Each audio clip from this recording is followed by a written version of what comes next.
Outside the Box, a short conversation about how food service is changing at scale, what operators are facing and what systems are under pressure, and what becomes essential as expectations rise. Today, we're talking about where the industry is focused right now and what operators should have on their radar before hitting McCormick Place in Chicago for the National Restaurant Association show. Marcus Viscidi is the VP of Enterprise Sales at Informa Connect, where he works across some of the industry's most important gatherings, including the Restaurant Leadership Conference, FS Tech, and the National Restaurant Show. He spent years watching operators and vendors connect, and he has a front row seat to where the conversation is heading. Marcus, thanks for being here. Thank you, Ashley. I appreciate you including me.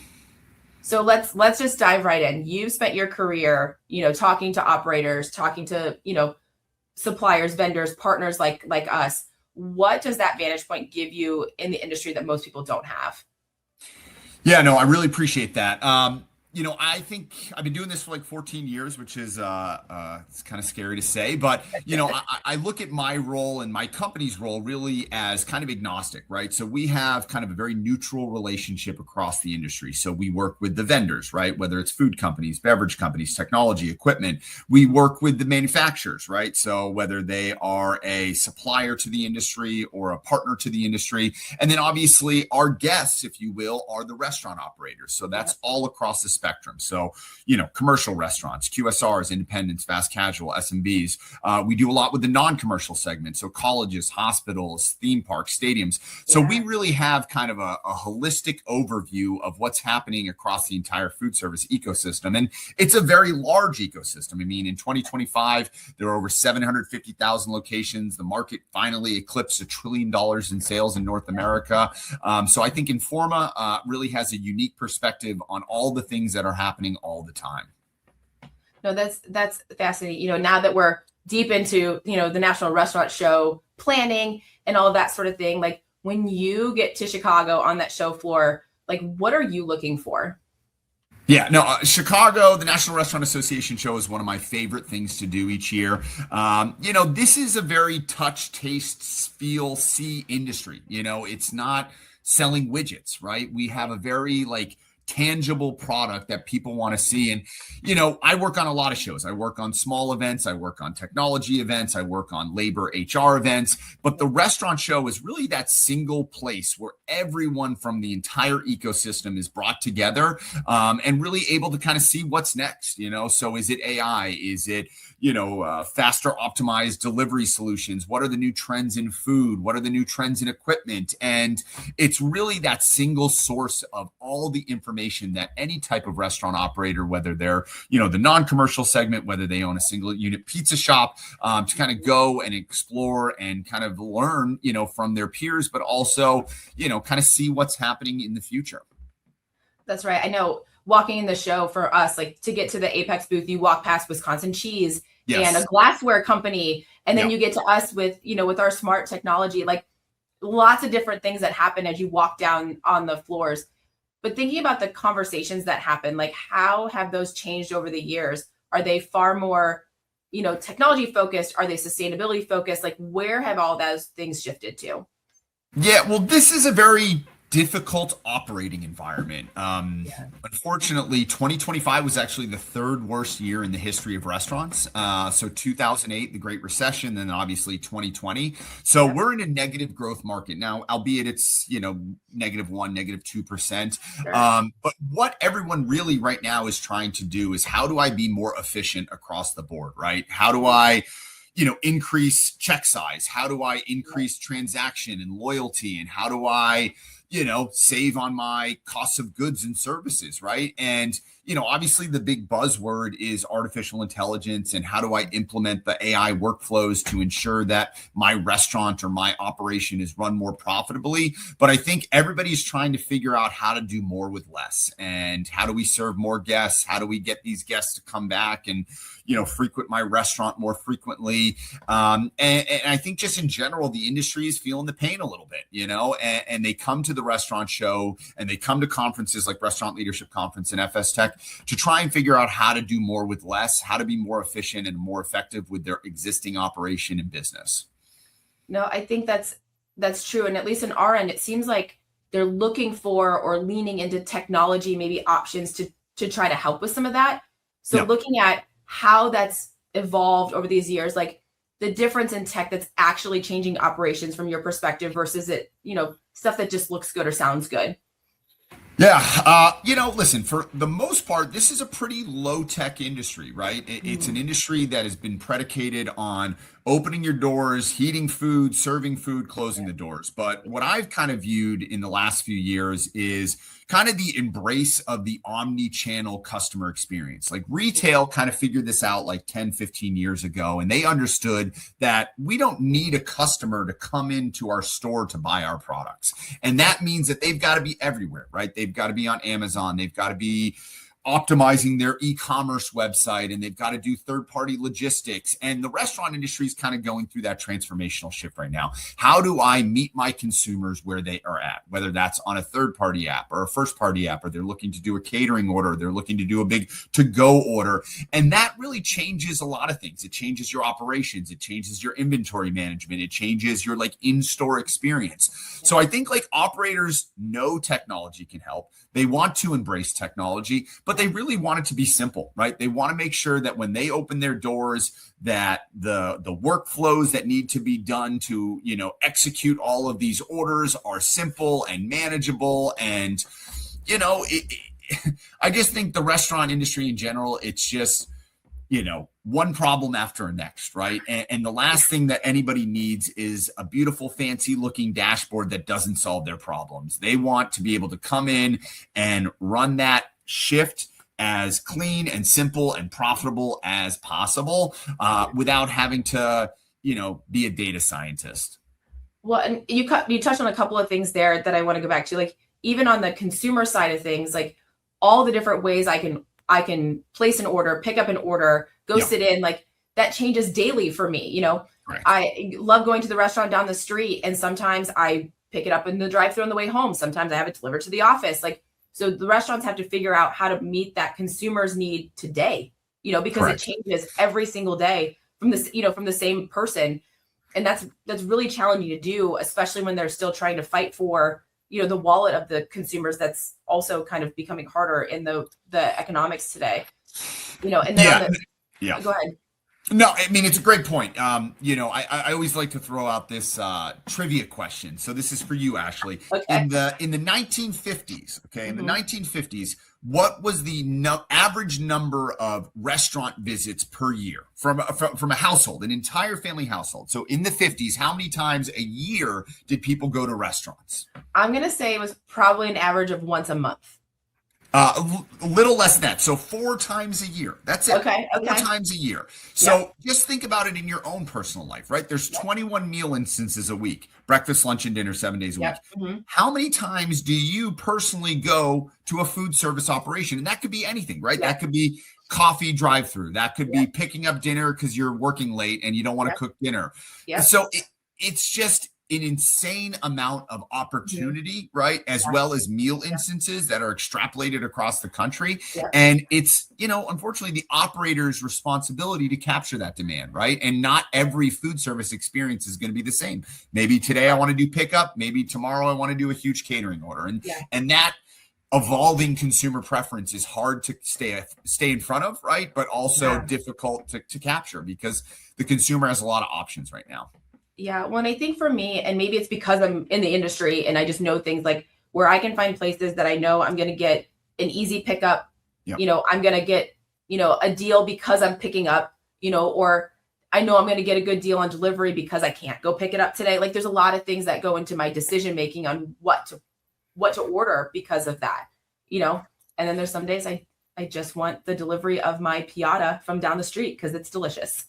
No, it's true. I mean, I think the key in general is just trying to provide as frictionless of a process as possible, right? So whether I'm on the third-party apps, like I was looking at Raising Cane's, this third-party delivery, commentator. Raising Cane's only has 4 items on the third-party apps, right? Because they want to make it as frictionless as possible, right? They don't want you to be inundated with hundreds of different variables and combinations. So I just think simplicity is key, especially now with all of the kind of things that are happening right now with the consumer's wallet and appetite to spend money, and just make it frictionless, right? Make it an easy, simple process, reward that consumer for doing things, reward their frequency, and there's a lot of great technology tools and solutions out there, but in order for the operators to really embrace it, it also has to be frictionless and easy for them to implement and use.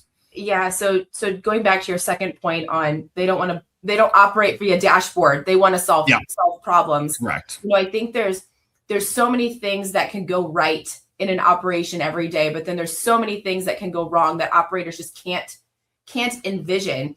Like, how do you recommend that we have that conversation with operators around, fixing problems with technology? Like, where are those conversations that you're hearing around all that piece? My colleague at Restaurant Business, Jonathan Mays, did a podcast recently, and he said that 40% of restaurants did not make money last year, right? So I think that right now we are in a position where a lot of folks are hanging on by a thread. You look at even these big franchises, like, Wendy's is closing hundreds of locations. Starbucks is really doing well under, the new leadership, but they closed a bunch of different locations, right, that are not profitable. And, I think everybody is looking at what works, what doesn't work, what does the future of their restaurant operation look like? Do we need big stores? Do we need small stores? Do we need to optimize for drive-through? Do we need to optimize for pickup? Like, all of these things are on the table. And I just think in general, like, it's an adapt or die kind of environment. And all these brands, all these companies, whether you're an SMB, whether you're a Fortune 500 company, are evaluating not what their stores look like today, but what do they look like 5 years, 10 years from now? And that's hard to do, right? That's hard to figure out. But it also keeps things interesting. And it also kind of creates an environment where the consumer really is going to be the one who kind of chooses, right? Who is going to be the brand that they gravitate to? Why am I going to frequent your restaurant? Why am I going to support you in your business? And it's going to be the brands who, make it a frictionless experience. They make that customer feel seen and feel heard. I mean, I love the things that Brian Nichols is doing, is slowing down, right? Make the in-store experience at Starbucks more inviting and more welcoming. And, there's all different types of ways that you can go, but I think right now, like, consumers are only looking for one or two things, right? It's either convenience or experience, and that's a good way to kind of think about your business is convenience or experience, and optimize for whichever is working best. No, absolutely. And again, like, that can change on a day-to-day basis regarding, how much time, and what your interest level is that day. Thinking about experiences and pickup specifically, like, what would you, with digital ordering and, all these different things, but then you go to the pickup and there's a variety of different ways to do that. Like, what do you consider to be a good pickup experience? Well, anyone who has an Apex locker, for sure. We don't need to go there. I'm just thinking about it in general. Well, I'm thinking about it because it's so different everywhere. You go, it's different in each restaurant, and then it's different in a restaurant in, like, different city. Going to different cities, doing different things. That that consistency isn't there. So that's kind of what I'm leaning towards, is more so on, like, what is a good experience from that? Is it consistency? Is it, personal touch point? Like, what does that mean from your perspective? Yeah, no, I mean, the pickup experience varies, right?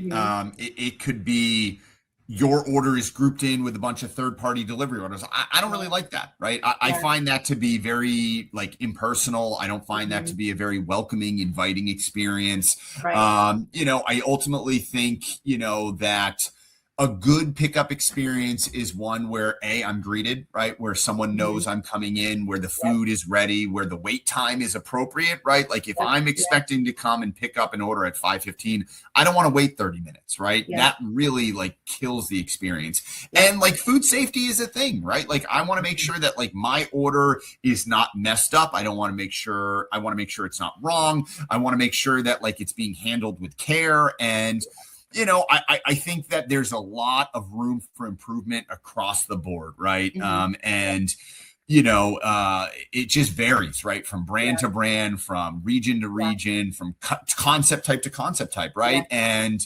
I think like pickup is a channel that's going to accelerate, because people are going to push back on, delivery fees, and they don't necessarily want to pay that, enhanced charge for convenience. Right. And I think that that's something that needs to really be infused with hospitality, greet those individuals by name, welcome them to the audience, and, do all of the things, right, that makes that consumer feel good when they go into the restaurant.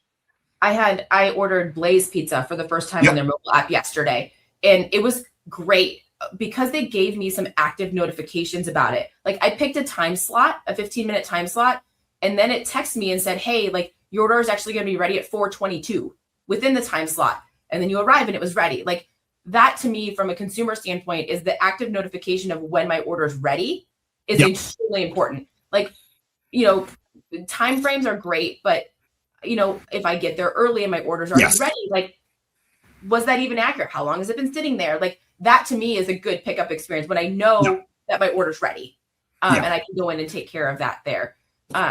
So again, different experience, but Blaze did a really nice job. I was really impressed. No, I think everyone is looking at the to-go experience, right? So how do we optimize it? How do we interface with the delivery apps? Because you can still order, pick up through, all these different app platforms. And I just think in general, consumers want to be seen, they want to be heard, they want to be rewarded for their frequency and for their loyalty.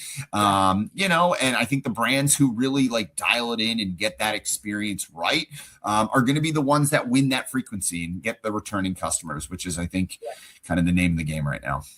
So thinking about future state, like what conversation do you think the industry like isn't ready to have yet?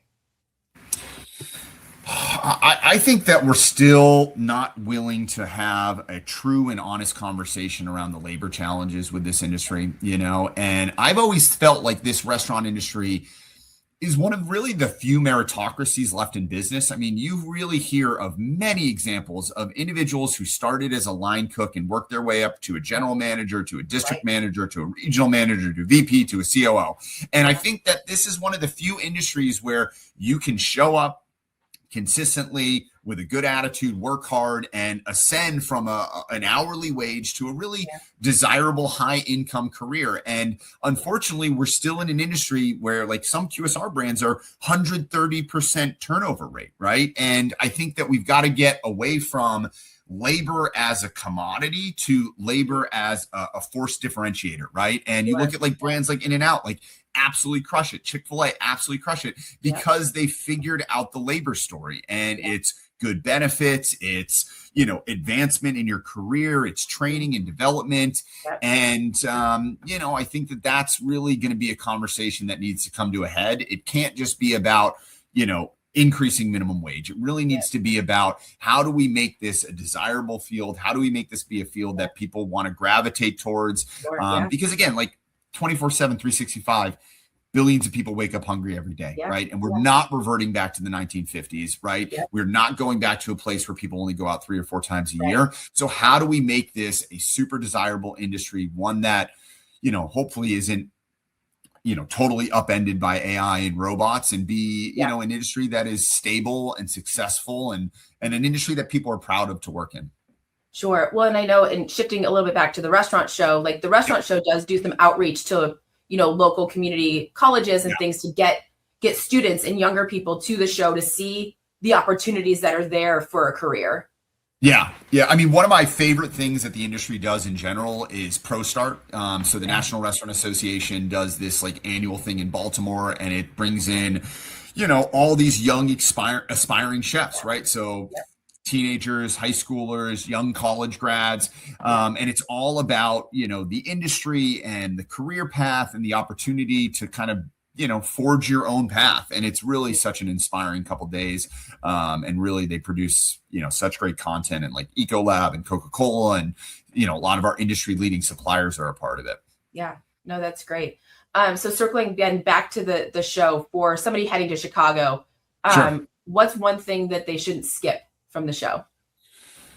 I think in general, like a show experience is very personal, right? So like what I'm trying to do is going to be very different than what you're trying to do, Ashley. But I just tell people to really be present, immerse yourself into these 4 days, right? It's very easy to get caught up in what's happening at home and what's happening on your computer and all of the work things. But this is an amazing industry, right? There's going to be great sessions and speakers and food and sampling and after hours events, and just do it all, right? This is a super welcoming industry. It's very hospitable, and just really try and immerse yourself into these 3-4 days so that, the experience that you have is meaningful for you and what you're trying to accomplish in your career and what you're trying to do personally and professionally.